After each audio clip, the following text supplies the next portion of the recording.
Court में कपिल सिब्बल की तरफ से वक्फ कानून के खिलाफ कई दलीलें पेश की गई थी। इसी बीच जस्टिस संजीव खन्ना ने तुषार मेहता से एक तीखा सवाल पूछा था, क्या आप ये कह सकते हैं कि अब से हिंदू संस्थाओं में मुसलमानों को भी शामिल किया जाएगा और वो उनका हिस्सा बन सकते हैं? जिसके बाद आज फिर से सुनवाई हुई और कोर्ट की तरफ से वक्फ पर बड़ा फैसला सुना दिया गया।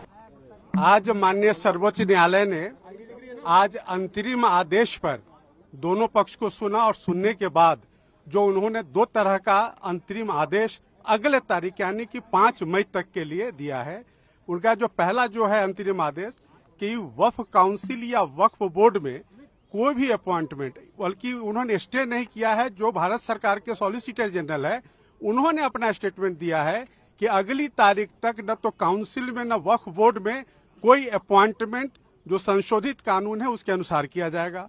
अभी जो सुप्रीम कोर्ट ने तो कह दिया है कि वक्फ बाय यूजर पे सुप्रीम कोर्ट ने एक माह में स्टे लगाया है और वक्फ बाय यूजर के डिलीशन पर स्टे लगाया है और साथ ही साथ कोई सेंट्रल वक्फ काउंसिल के बनाने पर स्टे लगाया गया है, स्टेट वक्फ बोर्ड के बनाने पर स्टे लगाया गया है।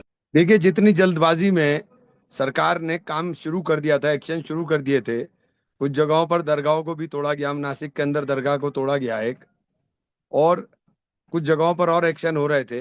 तो यकीनी तौर पे ये फैसला अभी राहत देने वाला है, लेकिन जब तक ये पूरा फैसला ना आ जाए तब तक मुझे नहीं लगता कुछ बहुत ज्यादा होगा। अभी तो कम से कम उस दिन तक के लिए तो राहत है। ये बिल पूरी तरह से कॉन्स्टिट्यूशन के खिलाफ है। जो अमेंडमेंट लाए गए थे वो सिर्फ और सिर्फ वक्फ की ज़मीनों को हड़पने के लिए सरकार की एक कोशिश थी, एक साजिश थी। और मुझे खुशी है कि माननीय उच्चतम न्यायालय और माननीय मुख्य न्यायाधीश महोदय इस बात को समझ रहे हैं और जो उन्होंने पॉइंट्स रखे हैं उससे पता चलता है कि भविष्य में हमें और बेहतर रिलीफ मिलेगी। आज की रिलीफ के लिए माननीय उच्चतम न्यायालय का बहुत शुक्रिया। कम से कम अगले 1-1.5 हफ्ते तक सरकारी तौर पर वक्फ की जमीनों को लूटा नहीं जा सकेगा।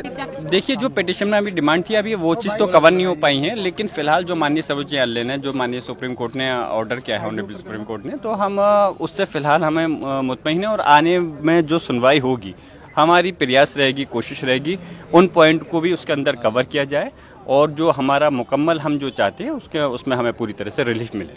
देखिए, मैं तो जो माननीय सर्वोच्च न्यायालय ने जो खास तौर से एक अपॉइंटिंग पर भी इस पर रोक लगा दी है और दूसरा जो कहा है कि दूसरी जो धार्मिक संस्थाएं हैं क्या उसके अंदर भी मुस्लिम समाज को रखने के लिए आप लोग तैयार हैं, तो उनकी जो टिप्पणी है एक यकीनन ये किसी धार्मिक उसके लिए नहीं बल्कि देश को इंसाफ देने की उसमें टिप्पणी की है माननीय सर्वोच्च न्यायालय ने। और हम और सिर्फ हमारा समाज नहीं, पूरा देश माननीय सर्वोच्च न्यायालय को इस नज़र से देखता है कि अगर उनके अधिकारों का हनन होगा, उनके इंसाफ नहीं मिल पाएगा, कोई हक तलफी होगी, तो माननीय सर्वोच्च न्यायालय से इंसाफ मिलेगा। इसी उम्मीद के साथ यहाँ पर दरवाज़ा खटखटाते हैं।